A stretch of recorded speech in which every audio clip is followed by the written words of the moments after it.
नमस्कार, कैसे हैं आप? फिक्र आपकी में एक बार फिर से आपका स्वागत है।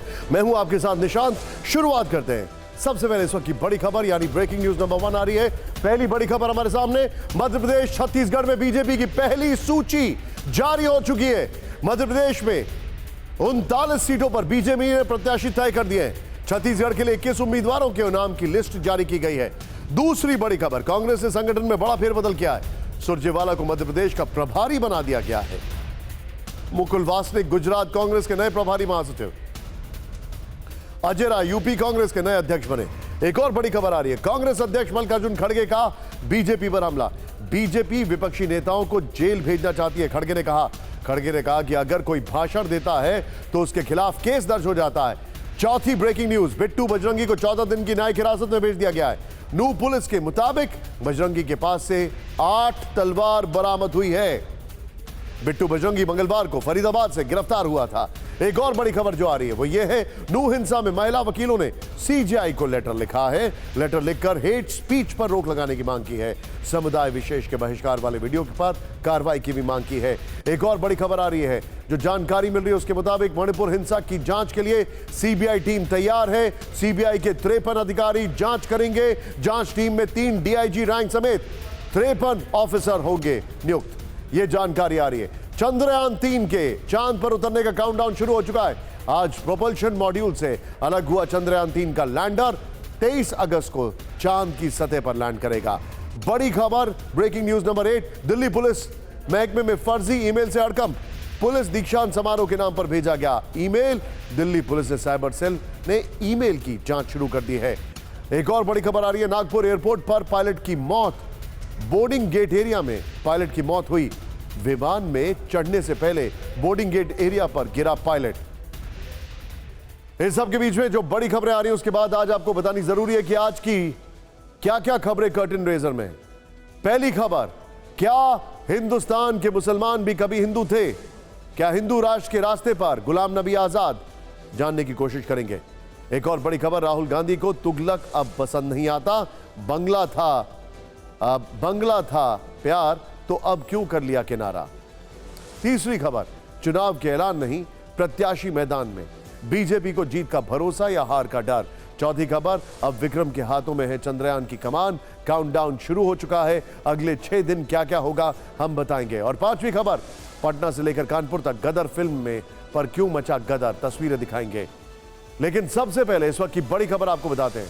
आज फिक्र आपकी में सबसे पहले वो खबर जिसमें राजनीति, धर्म और इतिहास तीनों का मिश्रण है।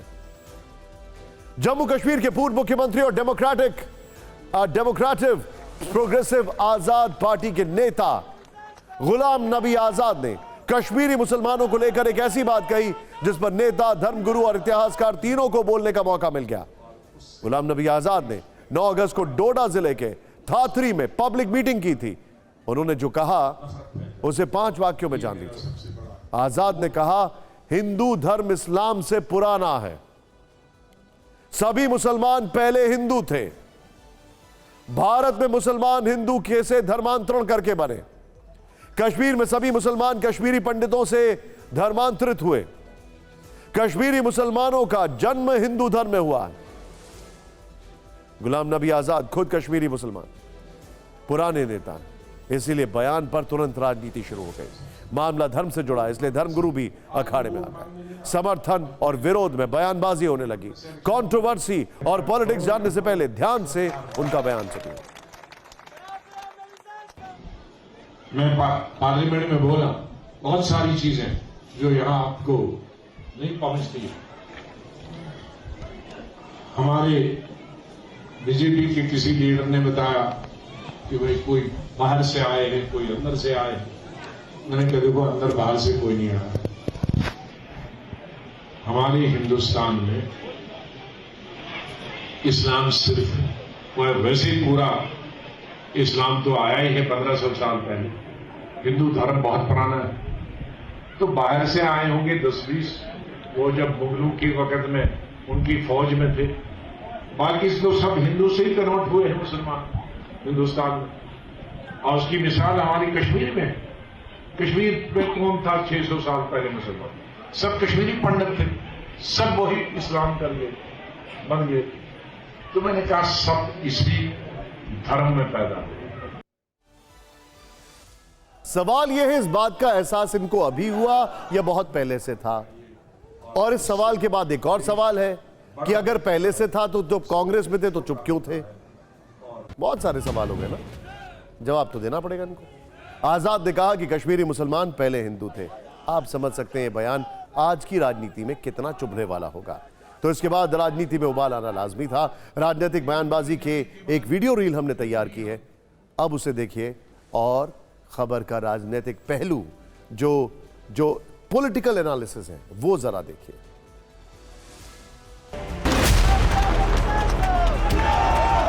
आजाद साहब ने किस कॉन्टेक्स्ट में कहा, क्यों कहा, किसको खुश करने के लिए कहा, ये तो आजाद साहब ही कह सकते हैं ना, मैं नहीं कह सकता हूं। कश्यप ऋषि की तपोभूमि है कश्मीर, ऐसा शास्त्रों में भी लिखा हुआ है। लेकिन एक ही दिक्कत है कि कांग्रेस में जो लोग रहते हैं वो सच बोल नहीं पाते। गुलाम नबी जी ने देर से कहा पर सही कहा। गुलाम नबी आजाद साहब की विचारधारा के साथ भी गद्दारी करने का संकल्प ले लिया है। सिर्फ शरीर गुलाम नबी आजाद साहब का है, आत्मा नरेंद्र मोदी जी की है। ये मुस्लिम धर्म पिछले 1400 साल से शुरू हुआ है, ये सच है, ये वो भी कहते हैं। जम्मू कश्मीर के ही नहीं, पूरे हिंदुस्तान के जो मुसलमान हैं वो कन्वर्टेड हैं। ये समय हिंदू और मुसलमान का नहीं है, ये समय देश को बचाने का समय है। सनातन धर्म ये अनादिकाल से चला आ रहा है। गुलाम नबी आजाद जैसी सोच सभी भारत के मुसलमान रखने लगे तो किसी प्रकार की नफरत को कोई जगह ही नहीं मिलेगी। ये जो गुलाम नबी आजाद का बयान है, इसमें उनको डिफेमेशन का केस हो सकता है। लोगों के मजहब का जो सेंटिमेंट है उसको ये हर्ट कर रहा है ये आदमी। फ्रीडम ऑफ स्पीच तो अधिकार है सबका, लेकिन फ्रीडम ऑफ एनालिसिस भी अधिकार है सबका।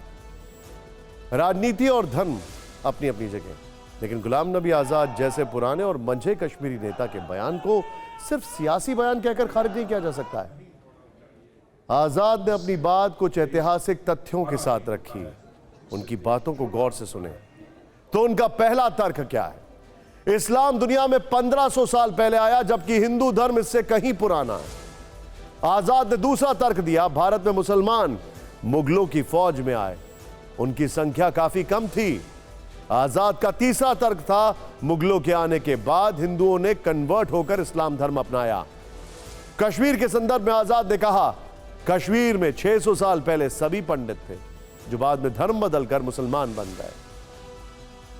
गुलाम नबी आजाद के बयान पर राजनीतिक बयानबाजी आपने सुन ली। मामला धर्म से जुड़ा है, इसलिए धर्मगुरुओं ने अपनी अपनी आस्था के मुताबिक इस पर प्रतिक्रिया भी दी है। अब धर्मगुरुओं के रिएक्शन को देखने की बारी है, उसके बाद इस खबर का ऐतिहासिक पहलू भी बनाएंगे।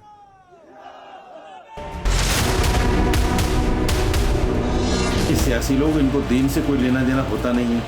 मैं गुलाम नबी आजाद साहब से कहूँगा कि इस्लाम को पढ़ें, इस्लाम को समझें और इस तरह के बेवकूफ़ी वाले बयान मत दें। कहीं ऐसा ना हो हिंदू वोटों के चक्कर में मुसलमान वोट आपके हाथ से निकल जाए। गुलाम नबी आजाद ने कहा, अगर कोई और कहा होता तो आज न जाने कितने फतवे जारी हो गए होते, न जाने पता नहीं क्या हो गया होता। लेकिन गुलाम नबी आजाद ने इस सच्चाई को जो जितनी बेबाकी से रखा, ये काबिले तारीफ है। उनका बयान बिल्कुल दुरुस्त है, चाहे कुछ लोग इस पर एतराज करें, मगर ये इतिहास के पन्नों में ये तमाम वाक़यात, पूरी तारीख दर्ज है। 30 करोड़ मुसलमानों की आबादी है, इनमें अक्सरियती तादाद गैर मुस्लिम बिरादरियों की है। कश्मीरी हिंदू ही हुआ करते थे और आज देखिए कश्मीर में हिंदुओं का नाम लेने वाला ना के बराबर है। स्थिति क्या हो गई? कश्मीरी हिंदुओं को कश्मीर से छोड़कर दिल्ली के झुग्गी झोपड़ी में रहने को मजबूर होना पड़ गया। तो गुलाम नबी साहब ने कोई गलत नहीं कहा। जो इतिहास सम्मत सच्चाई है उसको बिना किसी लाग लपेट के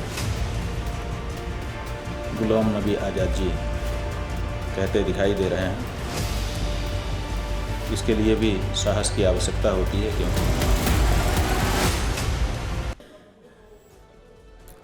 गुलाम नबी आजाद ने कश्मीर के 600 साल पुरानी बात का जिक्र किया। इस तरह मामले में इतिहास की एंट्री हुई। हम ये समझना चाहते थे कि आजाद के इस बयान का ऐतिहासिक संदर्भ क्या है। जब हमने इसे लेकर रिसर्च करना शुरू किया तो कुछ पुराने दस्तावेज सामने आए। कश्मीर में हिंदू से मुसलमान बने लोगों के संदर्भ में दो बड़े नाम सामने आए। पहला अल्लामा इकबाल और दूसरा फारूक अब्दुल्ला। मशहूर लेखक खुशवंत सिंह ने सन 2007 में द ट्रिब्यून में एक लेख लिखा था जिसमें उन्होंने सारे जहां से अच्छा हिंदुस्तान हमारा गीत लिखने वाला अल्लामा इकबाल को लेकर कुछ फैक्ट्स भी बताए थे। खुशवंत सिंह ने लिखा था कि अल्लामा इकबाल के पूर्वज कश्मीरी हिंदू थे। उनके परदादा बीरबल सप्रू थे। बीरबल सप्रू के तीसरे बेटे कन्हैया लाल अल्लामा इकबाल के दादा थे। उनकी दादी का नाम इंद्राणी सप्रू था। इकबाल के पिता रतन लाल इन्हीं के बेटे थे। खुशवंत सिंह ने लिखा कि रतन लाल का जन्म हिंदू परिवार में हुआ, बाद में वो इस्लाम कबूल करके नूर मोहम्मद बन गए। जम्मू कश्मीर के मुख्यमंत्री रहे फारूक अब्दुल्ला खुद कई बार कह चुके हैं कि उनके पूर्वज कश्मीरी पंडित थे। फारूक अब्दुल्ला के पिता शेख अब्दुल्ला कश्मीर के बड़े नेता थे। अपनी ऑटोबायोग्राफी आतिश चिनार में शेख अब्दुल्ला ने अपने हिंदू पूर्वजों के बारे में बताया था। आतिश चिनार में शेख अब्दुल्ला ने लिखा है कि उनके पूर्वज कश्मीरी पंडित थे। उनके परदादा का नाम बाल मुकुंद कौल था। उनके पूर्वज मूल रूप से सप्रू गोत्र के कश्मीरी ब्राह्मण थे। किताब के मुताबिक अफगान शासनकाल में उनके पूर्वज रघुराम ने एक सूफी के हाथों इस्लाम कबूल किया था। वैसे फारूक अब्दुल्ला कई बार सार्वजनिक मंचों से यह बात कबूल कर चुके हैं, उनका हिंदू धर्म से नाता रहा है। उन्हें कई बार मंदिरों में सांस्कृतिक विधि विधान से पूजा करते हुए देखा गया है। वो राम धुन गाते भी दिखे हैं।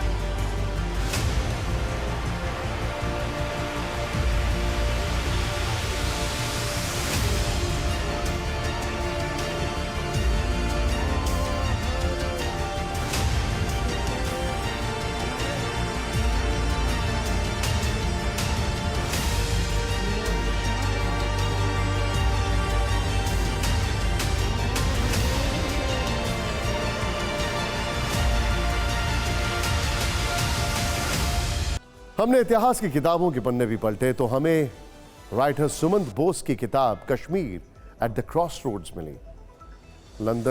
लंदन स्कूल ऑफ इकोनॉमिक्स में प्रोफेसर रह चुके सुमंत बोस ने लिखा है कि कश्मीर में इस्लाम का प्रसार 600 साल पहले 14वीं शताब्दी में हुआ था। कश्मीर में 3 लोगों सैयद अली हमदानी, शेख नूरानी और जैन उल अबिदीनी ने इस्लाम को तेजी से फैलाया। ईरान से सूफी संत मीर सैयद अली हमदानी 1370 से 1380 के बीच 3 बार अपने अनुयायियों के साथ कश्मीर आए। इनमें से कई कश्मीर में रुक भी गए। शेख नूरुद्दीन नूरानी ने 1400 से 1440 के बीच इस्लाम को फैलाया। यह भी एक दिलचस्प बात है कि कश्मीर में शेख नूरुद्दीन नूरानी को नंद ऋषि के नाम से भी जाना जाता है।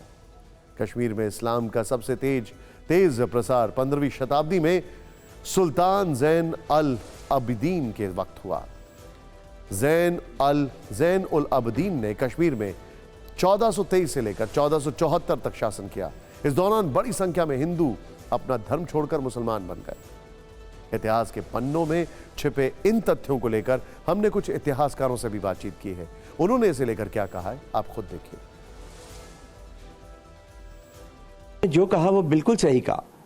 कश्मीर शुरुआत से ही हिंदू धर्म पर चलने वाला एक राज्य था।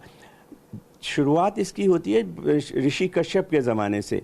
14वीं शताब्दी में जब ये आए सूफी इस्लाम आया तो ये तब तक भी एक संगम रहा था। लेकिन उसके बाद जब आतंकी लोग आए यहाँ पर, इस्लाम अपने आतंक के रूप में आया, तब इसका सारा कैरेक्टर बदल गया। कश्मीर की तारीख पहले पढ़ो, 600 साल नहीं है, ये 723 साल है। जब 1321 में बुलबुल शाह साहब आए और यहाँ का बादशाह बुद्धिस्ट था, जो यहाँ की कोटा रानी थी वो ऋषियत में थी, ऋषि क्वीन थी। 721 साल हो गए यहाँ इस्लाम को आए हुए, और सच है 721 साल।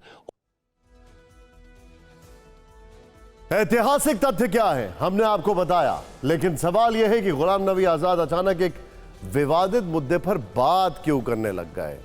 इतिहास देख लिया, पॉलिटिक्स देख ली, सब देख लिया, लेकिन ये क्या मामला है? गुलाम नबी आजाद ने आखिर बोला क्यों ये? अभी क्यों बोला? गुलाम नबी आजाद कट्टर कांग्रेसी रहे, लेकिन कांग्रेस में राहुल गांधी के उभार के बाद वो हाशिए पर चले गए। उन्होंने कांग्रेस से 23 असंतुष्ट नेताओं के साथ ग्रुप 23 बनाया और वक्त वक्त पर पार्टी आलाकमान की नीतियों से नाराजगी जताते रहे। इसी के बाद उन्हें पार्टी ने किनारे लगा दिया। यहीं से आजाद की पूरी पॉलिटिक्स बदल गई और वो कई मुद्दों पर बीजेपी के करीब जाते दिखाई दिए। इनकी झलक तब दिखी जब राज्यसभा में उनकी विदाई हो रही थी और उनके लिए प्रधानमंत्री मोदी इमोशनल हो गए। उस दिन प्रधानमंत्री मोदी ने आजाद के लिए क्या कहा था, आपको वो पुरानी बात सुनवाते हैं, फिर आगे बात करते हैं। सत्ता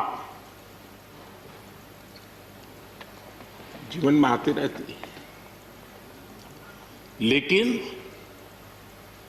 उसे कैसे पचाना,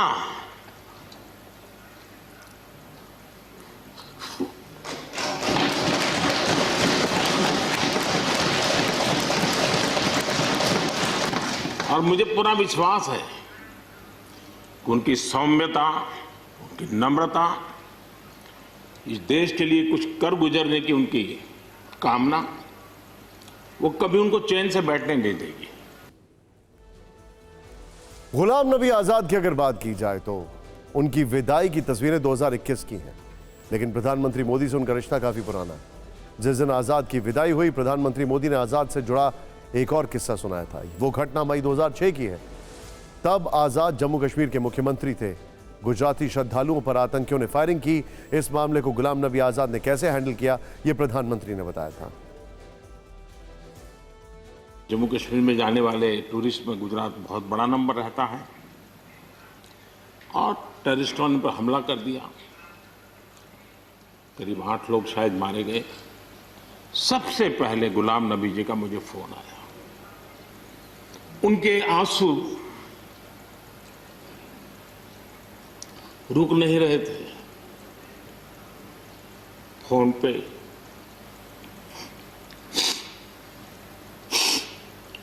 सॉरी, उस रात को एयरपोर्ट से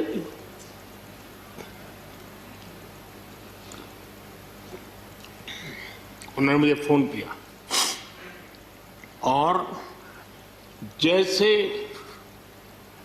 अपने परिवार के सदस्य की चिंता करें वैसी चिंता मेरे लिए बड़ा भावुक पल था। दूसरे दिन सुबह फोन आया कि मोदी जी सब लोग पहुंच गए। इसलिए एक मित्र के रूप में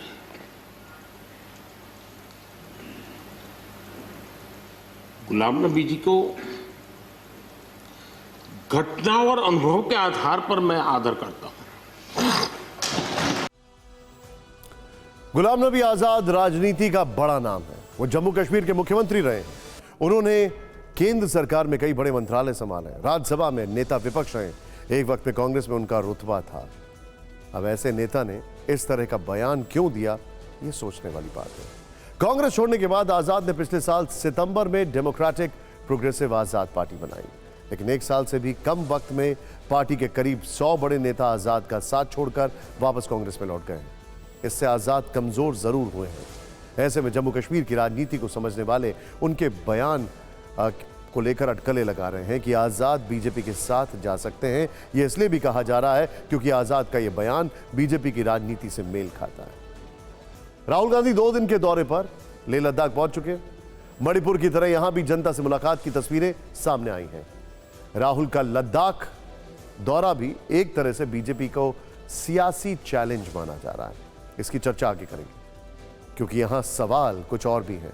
मोदी सर ने मामले में सुप्रीम कोर्ट से राहत मिलने के बाद राहुल गांधी को सांसद के तौर पर फिर से बंगला मिलेगा। सवाल है कि राहुल गांधी दिल्ली में जिस 12 तुगलक लेन वाले सरकारी बंगले में 19 साल तक रहे, साल 2004 में पहली बार अमेठी से चुनाव जीतने के बाद जिस बंगले में वो शिफ्ट हुए, जिस बंगले से उन्हें इतना लगाव था, क्या उस बंगले से वो अब दूरी बना रहे हैं?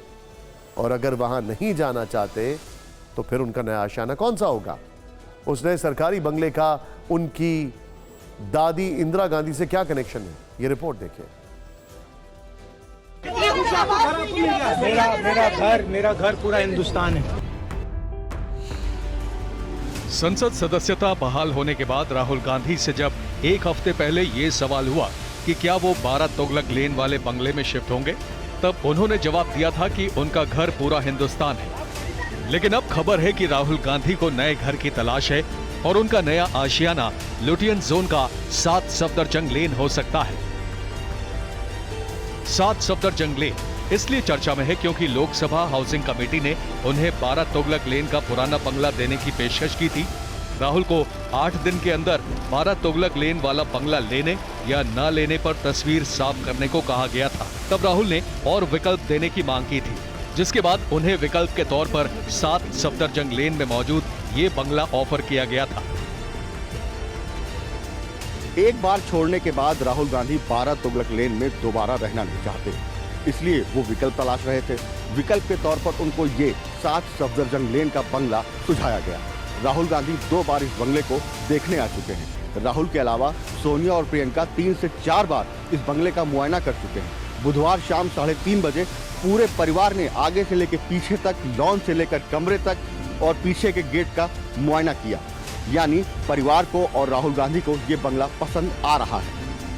ये बंगला टाइप 7 कैटेगरी में आता है, जिसमें 4 बेडरूम हैं और राहुल गांधी की Z+ सुरक्षा श्रेणी के लिहाज से भी सटीक है। हालांकि हमारे पास ऐसी खबरें हैं कि अभी उन्होंने इस बंगले पर अंतिम फैसला नहीं लिया है। राहुल के लिए यह बंगला इसलिए भी खास माना जा रहा है क्योंकि यहाँ से उनकी दादी इंदिरा गांधी का कनेक्शन है। एक सफदरजंग रोड जो इस बंगले के ठीक बगल में है, जो कभी उनकी दादी का सरकारी आवास हुआ करता था और अब वहां पर उनका संग्रहालय भी है। 7 सफदरजंग लेन हाउस का एक और महत्व है। यह बंगला महाराज रणजीत सिंह गायकवाड़ को संसद सदस्य के रूप में 1980 में आवंटित किया था।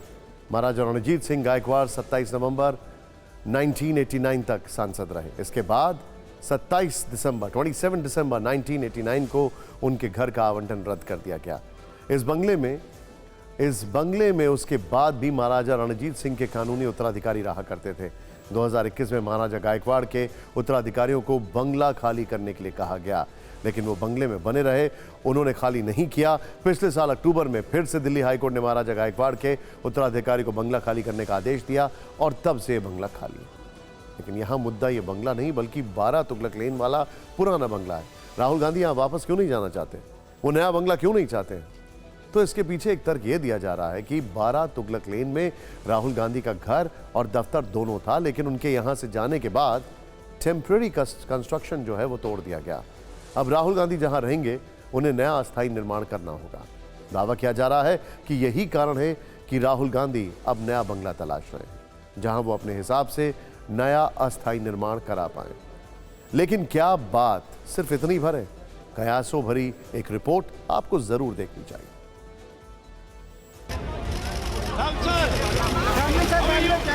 राहुल गांधी ने अप्रैल में बंगला खाली करते वक्त कहा था कि उन्हें सच बोलने की कीमत चुकानी पड़ रही है। हालांकि इसके बाद संसद सदस्यता बहाली का फैसला सुप्रीम कोर्ट की तरफ से आया और बंगला वापस लेने की बात अब सरकार की तरफ से हो रही है। पेशकश वहां से है तो क्या राहुल गांधी उसे ठुकराकर स्वाभिमान वाली सियासत कर रहे हैं? क्योंकि राहुल गांधी इस तरह की पोस्चरिंग लगातार कर रहे हैं। मोदी सरनेम केस में माफी न मांगना इसका सबसे बड़ा उदाहरण है। हालांकि यहाँ एक बात और भी है। जिस वक्त राहुल के बंगले को लेकर यह खबर आई, उस वक्त लुटियन जोन में एक शब्द को लेकर चर्चा खूब हुई। कहा गया कि राहुल गांधी पुराने बंगले को उसके नाम की वजह से नहीं लेना चाहते। दरअसल 12 तुगलक लेन का नाम मध्यकालीन सन की सुल्तान मोहम्मद बिन तुगलक से भी जुड़ा है। मोदी सरकार गुलामी के दौर से जुड़े ऐसे नामों को बदल रही है और कहा जा रहा है कि इसी वजह से राहुल चाहते हैं कि भविष्य में इसे लेकर कोई कंट्रोवर्सी ना हो। दिल्ली में राहुल के बंगले को लेकर बात छिड़ी है तो लद्दाख में आज राहुल के पहुंचने के 2 बड़े सियासी मायने निकाले जा रहे हैं। पहला तो यही कि यहां कुछ वक्त बाद कारगिल हिल काउंसिल के चुनाव होने वाले हैं। यहां कांग्रेस और नेशनल कॉन्फ्रेंस गठबंधन करके एक साथ मैदान में है। राहुल यहां कार्यकर्ताओं में जोश भरने पहुंचे हैं। और माना यह भी जा रहा है कि 2 दिन के लेह लद्दाख दौरे पर वो कांग्रेस नेताओं के साथ मिलकर लोकसभा चुनाव को लेकर रणनीति बना सकते हैं। लेकिन जब राहुल लद्दाख पहुंचे तो ध्यान रखना चाहिए कि यहां पर LAC भी है और गलवान झड़प के बाद से राहुल लगातार चीन का मुद्दा उठाकर मोदी सरकार को घेर भी रहे हैं और अपने दौरे में वो इसका जिक्र भी कर सकते हैं। ठीक वैसे ही जैसे वो जून के आखिर में मणिपुर पहुंचे और लोगों से मिले और उसके बाद यहां की हिंसा पर वो सड़क से लेकर संसद तक आक्रामक दिखे। राज्यों की चुनावी लड़ाई में बीजेपी ने आज बढ़त बना ली है। यह इसलिए क्योंकि मध्य प्रदेश, छत्तीसगढ़ और राजस्थान को लेकर आज बीजेपी ने जो बड़े फैसले लिए हैं उससे पूरे देश को चौंका दिया है। यह बताने से पहले आपको बीजेपी का पॉलिटिकल गेम दिखाते हैं। मध्य प्रदेश में करीब 2-3 महीने के भीतर विधानसभा के चुनाव होने, लेकिन उससे बहुत पहले आज बीजेपी ने यहां के लिए 39 उम्मीदवारों की पहली सूची जारी कर दी है। छत्तीसगढ़ के विधानसभा चुनाव में भी अभी इतना ही वक्त बाकी है, लेकिन यहां के लिए भी पहली लिस्ट में 21 प्रत्याशियों के नाम तय कर दिए गए हैं। इसके साथ ही राजस्थान में 2 अहम चुनावी कमेटियों की घोषणा कर दी गई है। ऐसा पहली बार हुआ है जब चुनाव से इतना पहले उम्मीदवारों की सूची जारी कर दी गई हो और इसे बीजेपी का मास्टर स्ट्रोक कहा जा रहा है, क्योंकि इसका फैसला बुधवार को बीजेपी केंद्रीय चुनाव समिति की बैठक में हुआ। बैठक में पीएम मोदी, गृह मंत्री अमित शाह, रक्षा मंत्री राजनाथ सिंह, बीजेपी अध्यक्ष जेपी नड्डा समेत समिति के 15 सदस्य शामिल रहे। बैठक में ही MP और छत्तीसगढ़ की पहली सूची पर फाइनल मोहर लगी।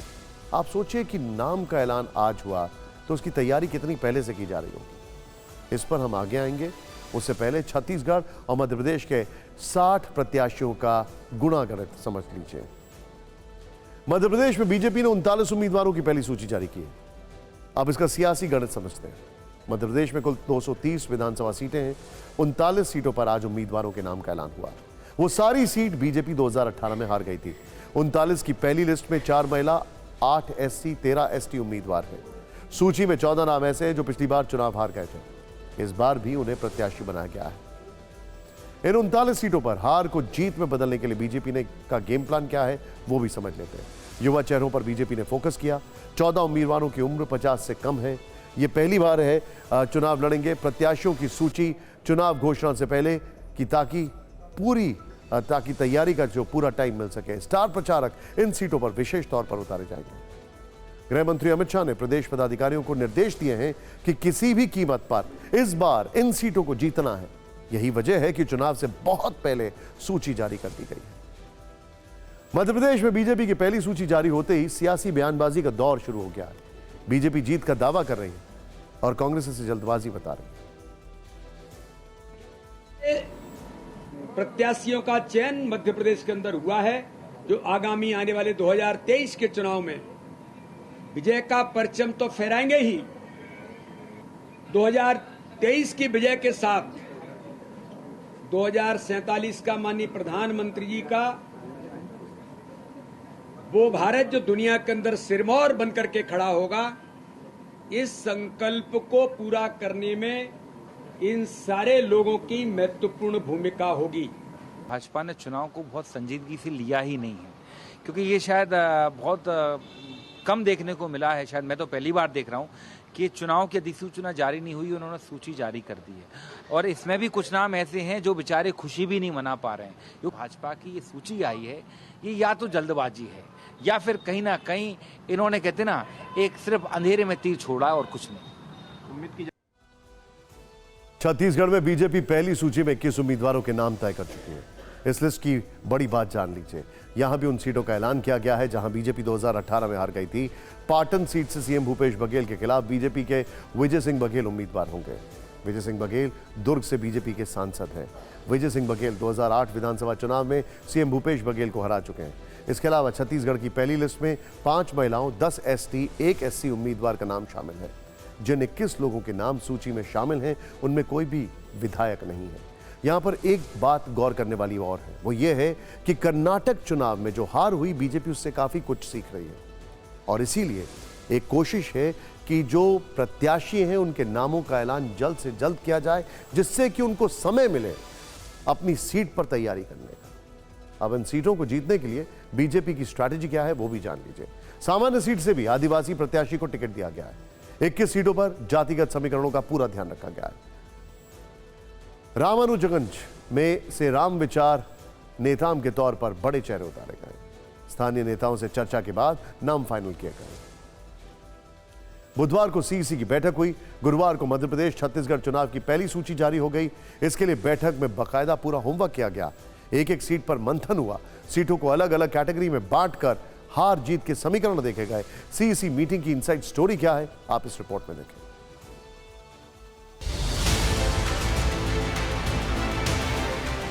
केंद्रीय चुनाव समिति की बैठक में राजस्थान, मध्य प्रदेश, छत्तीसगढ़ की कमजोर सीटों पर मंथन हुआ। मंथन के बाद सीटों को ए, बी, सी और डी कैटेगरी में बांटा गया।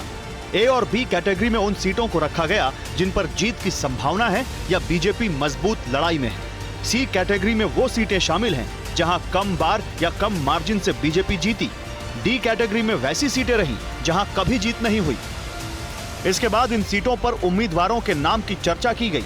मध्य प्रदेश में डी कैटेगरी की करीब 30 सीटों पर चर्चा की गई। इन सीटों पर संभावित उम्मीदवारों के नामों के पैनल पर भी विचार विमर्श हुआ। इसके अलावा छत्तीसगढ़ की 90 सीटों में से 63 सीटों को ए और बी कैटेगरी में रखा गया। बाकी 27 सीटों को सी और डी कैटेगरी में शामिल किया गया। डी कैटेगरी में 5 सीटें ऐसी भी हैं जहां बीजेपी को कभी जीत नहीं मिली है। बीजेपी पूरी स्ट्रेटजी के साथ विधानसभा चुनावों की राह पर आगे बढ़ रही है। अब उसने इतना जल्दी सूची जारी कर कांग्रेस पर मनोवैज्ञानिक दबाव भी बना दिया है। मध्य प्रदेश छत्तीसगढ़ के साथ राजस्थान में भी बीजेपी बहुत एक्टिव मोड में। मध्य प्रदेश छत्तीसगढ़ में प्रत्याशियों की पहली सूची जारी हुई है। राजस्थान में चुनाव प्रबंधन समिति और प्रदेश संकल्प पत्र कमेटी के गठन की घोषणा हुई है। प्रदेश चुनाव प्रबंधन समिति में 21 और प्रदेश संकल्प पत्र समिति में 25 नाम शामिल। चौंकाने वाली बात यह है कि इन 46 नामों की सूची से प्रदेश की पूर्व मुख्यमंत्री और वरिष्ठ बीजेपी नेता वसुंधरा राजे का नाम गायब है। वसुंधरा को दोनों सूचियों में जगह नहीं दी गई है। अब इसको लेकर सियासी गलियारों में कुछ सवाल खड़े हो रहे हैं, जैसे क्या बीजेपी राजस्थान में वसुंधरा को किनारे कर रही है? क्या बीजेपी वसुंधरा को सीएम के चेहरे के तौर पर नहीं देख रही है? क्या पार्टी की सेंट्रल लीडरशिप चाहती है कि वसुंधरा राज्य की राजनीति छोड़ दें? क्या वसुंधरा को अलग करके बीजेपी राजस्थान जीत पाएगी? वसुंधरा राजे के भविष्य को लेकर प्रश्न चिन्ह लगा हुआ है। वसुंधरा को लेकर पार्टी आलाकमान क्या सोच रहा है, ये रिपोर्ट देखिए।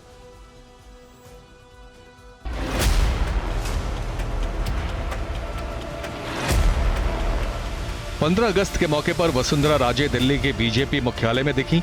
यहां उन्होंने कई केंद्रीय मंत्रियों से मुलाकात की। दौरे को लेकर कई तरह की सियासी अटकलें लगाई गईं। दिल्ली दौरे के साथ ही बीजेपी और वसुंधरा राजे के बीच अनबन की चर्चा सियासी गलियारों में फिर तेज होने लगी। गुरुवार को संकल्प पत्र समिति और चुनाव प्रबंधन समिति की घोषणा हुई। दोनों समितियों के सदस्यों की सूची में न ही वसुंधरा राजे का नाम था और न ही उनके समर्थकों का, जबकि कमेटियों में वसुंधरा के कई विरोधियों को जिम्मेदारी दी गई है। कमेटी का सह संयोजक किरोड़ी लाल मीणा और घनश्याम तिवाड़ी को बनाया गया है। तिवाड़ी को वसुंधरा राजे का कट्टर विरोधी माना जाता है। ऐसा कहा जा रहा है कि बीजेपी ने पहले ही ये फैसला कर लिया है कि राजस्थान में किसी चेहरे पर चुनाव नहीं लड़ा जाएगा। पार्टी का ये फैसला वसुंधरा राजे को पसंद नहीं आया। हालांकि 2 बार प्रदेश की मुख्यमंत्री और 5 बार विधायक रह चुकी वसुंधरा को राष्ट्रीय उपाध्यक्ष बनाकर पार्टी ने दिल्ली लाने के संकेत दिए हैं। समितियों से वसुंधरा को बाहर रखने के फैसले का बीजेपी नेता कैसे बचाव कर रहे हैं, अब वो सुनिए। वसुंधरा राजे हमारा बहुत ही वरिष्ठ लीडर है और मुझे विश्वास है, और हम तो ऑलरेडी उनको तो अभी अब कई प्रोग्राम में हम इन्वॉल्व किए हैं और आगे भी हम इन्वॉल्व करते रहेंगे। पार्टी जिसको जिस तरह की जैसी उपयोगिता के हिसाब से जिम्मेदारी देती है वो दिया है। सबके लिए काम है, केवल इन 2 कमेटियों के अतिरिक्त भी सबके लिए काम है। और केवल ऐसा ही नहीं है कि मेरा नाम नहीं होगा, पार्टी के सब वरिष्ठ नेताओं को अलग तरह की जिम्मेदारी दी है, उनको अलग तरह का काम दिया है। राष्ट्रीय महासचिव अरुण सिंह के मुताबिक वसुंधरा पार्टी के लिए प्रचार करेंगी। गौर करने वाली बात यह भी है कि अभी कैंपेन कमेटी का ऐलान नहीं हुआ है, तो क्या वसुंधरा को उसमें भूमिका दी जा सकती है? आखिर राजनीतिक विश्लेषक बीजेपी की इस स्ट्रैटेजी को किस तरह देख रहे हैं? सिर्फ 2 इलेक्शन मैनेजमेंट कमेटी और इलेक्शन मैनिफेस्टो कमेटी की घोषणा हुई है। सबसे महत्वपूर्ण कमेटी इलेक्शन कैंपेन कमेटी की अभी घोषणा होना बाकी है, और ऐसा लगता है कि उसमें वसुंधरा राजे सिंधिया को महत्वपूर्ण भूमिका मिलने वाली है। गौर करने वाली बात यह भी है कि हाल के दिनों में पीएम मोदी या गृह मंत्री अमित शाह ने जब राजस्थान का दौरा किया तो वसुंधरा को मंच पर पूरा सम्मान मिला है।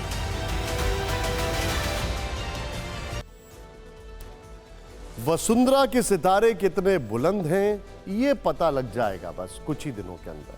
फिक्र आपकी में अब 140 करोड़ लोगों के लिए गर्व की खबर। अब चांद हिंदुस्तान की मुट्ठी से ज्यादा दूर नहीं है। आज चंद्रयान 3 अपने मिशन के बेहद करीब पहुंच गया। अब 23 अगस्त को इसके चांद की सतह पर सॉफ्ट लैंडिंग की संभावना है। लेकिन टीवी 9 भारतवर्ष आज ही आपको बताने वाला है कि इस दौरान यह मिशन किन 6 इंपॉर्टेंट स्टेप से गुजरेगा। लेकिन उससे पहले आप ये तस्वीर देखिए। आज दोपहर 1:15 पर चंद्रयान 3 के प्रोपल्शन मॉड्यूल से विक्रम लैंडर सफलतापूर्वक अलग हो गया। इसरो ने बताया कि अब लैंडर मॉड्यूल शुक्रवार को चंद्रमा के आसपास की थोड़ी निचली कक्षा में उतरेगा। इस मिशन की 4.25 लाख किलोमीटर की यात्रा में अब केवल 100 किलोमीटर की दूरी बाकी है, जो विक्रम लैंडर को खुद तय करनी है। अब लैंडर को आगे अपनी स्पीड कम करनी है, जो वो चांद के चारों तरफ 2 बार चक्कर लगाते हुए करेगा। इसरो के अनुसार 23 अगस्त की शाम को 6 बजे के आसपास लैंडर को चांद पर उतरना है। यानी लैंडर बहुत तेजी से चांद छूने की ओर बढ़ रहा है। इसमें अभी करीब 1 हफ्ते का वक्त जरूर है, लेकिन कामयाब होने का भी पूरा यकीन है। अब आप तैयार हो जाइए, क्योंकि 23 तारीख नहीं, हम आज ही चांद पर उतरने जा रहे हैं। टीवी 9 आज ही आपको बताएगा कि आगे क्या क्या होने वाला है। देखिए एक्सक्लूसिव रिपोर्ट। गुरुवार दोपहर चंद्रयान 3 के प्रोपल्शन मॉड्यूल से अलग होकर लैंडर ने अकेले अपनी यात्रा शुरू की। अब वो 23 अगस्त को दोपहर 2 बजे चंद्रमा के दक्षिणी ध्रुव तक पहुंचेगा और फिर शाम 5:47 पर दक्षिणी ध्रुव पर सॉफ्ट लैंडिंग करेगा। तो सवाल ये कि क्या ये सब इतना आसान है? जवाब है नहीं, क्योंकि ये इस मिशन का सबसे क्रिटिकल फेज होने वाला है। टीवी 9 भारतवर्ष इसी पहेली को सुलझाने के लिए दिल्ली तारामंडल पहुंचा, जहां रेप्लिका के जरिए एक एक चीज हम आपको आसान भाषा में समझाने वाले हैं। दरअसल इस दूरी को विक्रम लैंडर 6 चरणों में पूरा करेगा। इस मिशन का अगला कदम डी ऑर्बिटिंग के जरिए विक्रम लैंडर को 30 किलोमीटर वाले पेरिल्यून और 100 किलोमीटर वाले एपोल्यून ऑर्बिट में डालने का है, जो कि 18 और 20 अगस्त को किया जाएगा। पेरिल्यून का मतलब है चांद की सतह से कम दूरी और एपोल्यून मतलब चांद की सतह से ज्यादा दूरी। हम ऑलमोस्ट आखिरी कक्षा पे हैं, तो अब इलिप्टिकल ऑर्बिट से हम जो है अब सर्कुलर ऑर्बिट पे आ जाएंगे, चंद्रमा के और करीब आ जाएंगे। तो अब ये 4 से 5 दिन का जो ये समय है, जो आखिरी कुछ क्षण है, ये एक तो सतह की सुनिश्चित करना कि हमने जो निर्धारित किया है स्थान, उस पे कोई लास्ट मिनट इशू ना हो लैंडिंग के लिए। यही नहीं, 30 किलोमीटर की दूरी पर विक्रम की गति कम की जाएगी और फिर धीरे धीरे 23 अगस्त को ये चांद की सतह पर उतरेगा।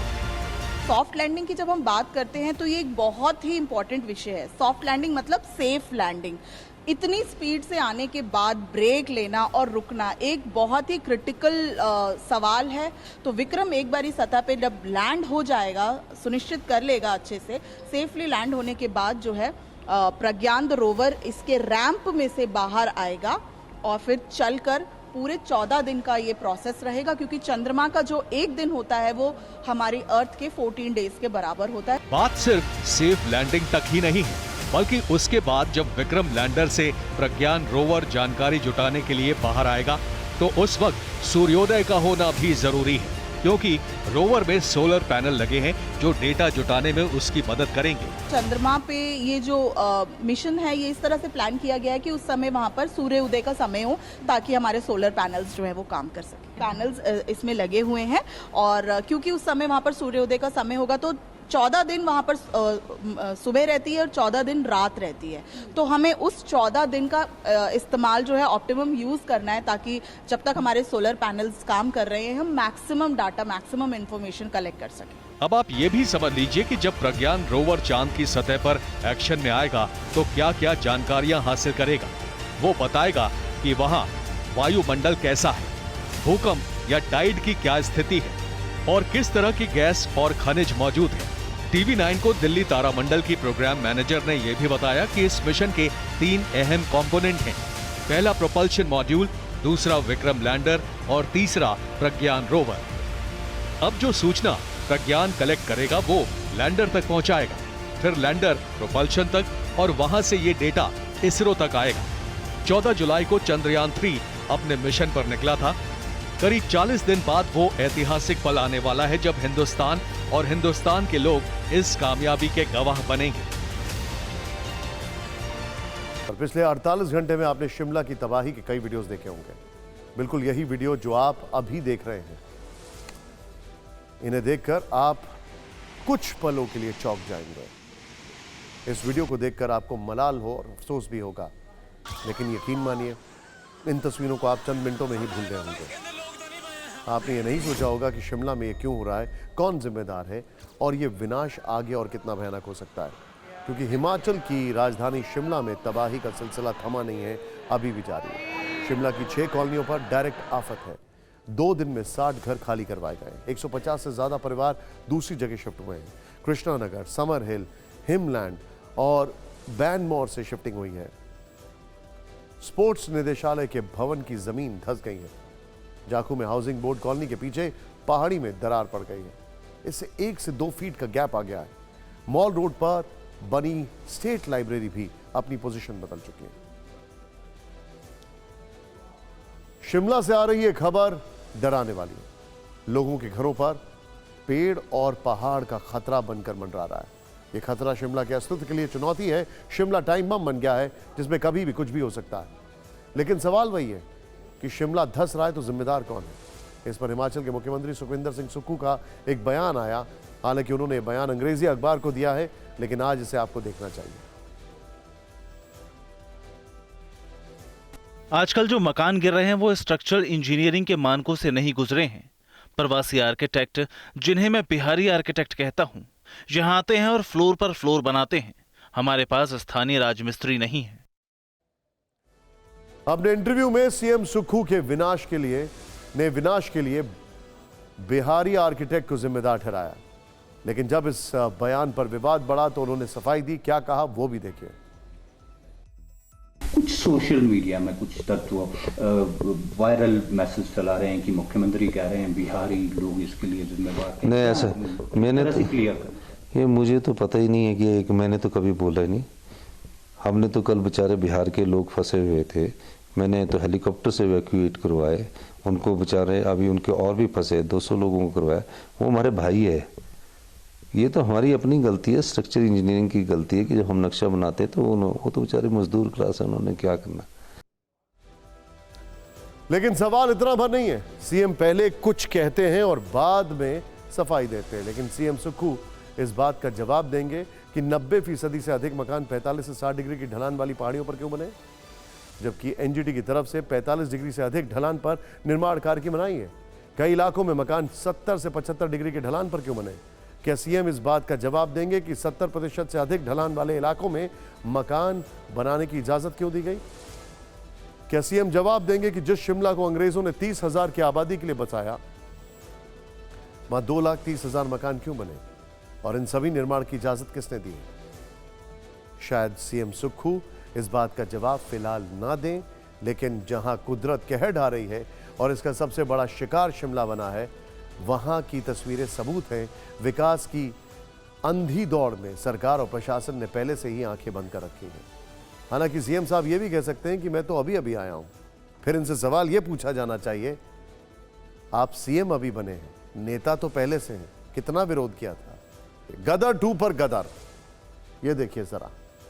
बॉक्स ऑफिस पर इस फिल्म ने कई हैंडपंप उखाड़ दिए, लेकिन अब कहानी कुछ और है। यूपी से बिहार तक सिनेमा हॉल में गदर मचा दिया है। पहला मामला कानपुर शहर का है, जहां साउथ एक्स मॉल में उस वक्त मारपीट होने लगी जब फिल्म देख रहे दर्शक अचानक गुस्सा हो गए। ऐसा अचानक थिएटर का एसी खराब होने की वजह से हो गया। बताया गया कि दर्शकों ने इसकी शिकायत भी की, लेकिन किसी ने कुछ नहीं किया।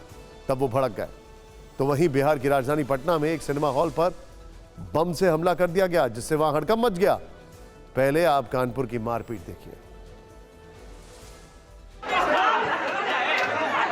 कानपुर के पीवीआर में दर्शक फिल्म गदर 2 के किसी सीन को देखकर गुस्सा नहीं हुए, बल्कि एसी बंद होने से अंदर गर्मी बढ़ गई। फिर जो असली एक्शन हुआ वो आपके सामने है।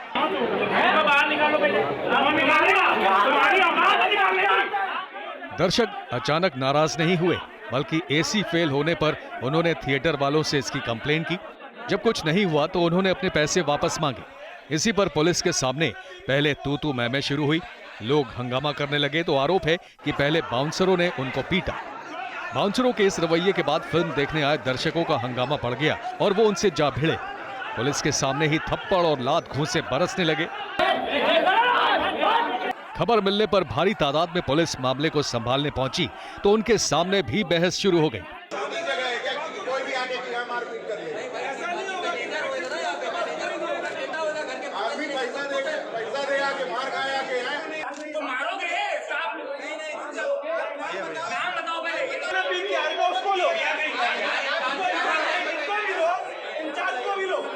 कानपुर पुलिस ने इस मामले में कुछ लोगों के खिलाफ केस दर्ज कर लिया और उचित कार्रवाई का भरोसा दिया।